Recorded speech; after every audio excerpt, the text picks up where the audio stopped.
ಅಲ್ಲ ಎಷ್ಟು ಚೆನ್ನಾಗಿ ಚೆಕ್ ಮಾಡುತ್ತೆ ನೋಡಿ ಲಗೇಜ್. ಅದಕ್ಕೆ ಬೇಡ ಅನ್ಸಿದ್ದು ಬ್ಯಾಗ್ನ ಆಯ್ತು ಆಚೆ ಇದ್ದಕ್ಕೆ ಹೆಲ್ಪ್ ಮಾಡಿದ್ರು.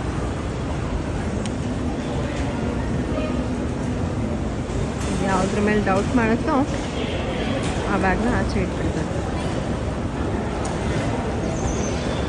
ನೋಡಿ. ಅದು ಜಾಸ್ತಿ ಮೂಸ್ತಾ ಇದೆ, ಆ ಬ್ಯಾಗ್ ಔಟ್ ಆಗುತ್ತೆ.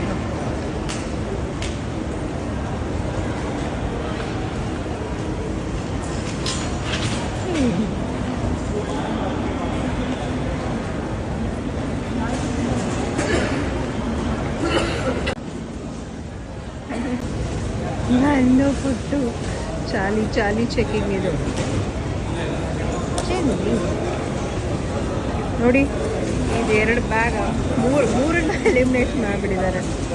ಈ 3 ಸರಿ ಇಲ್ಲ, ತೆಗೆದೊರಗೆ ಹಾಕಿ ಅಂತ.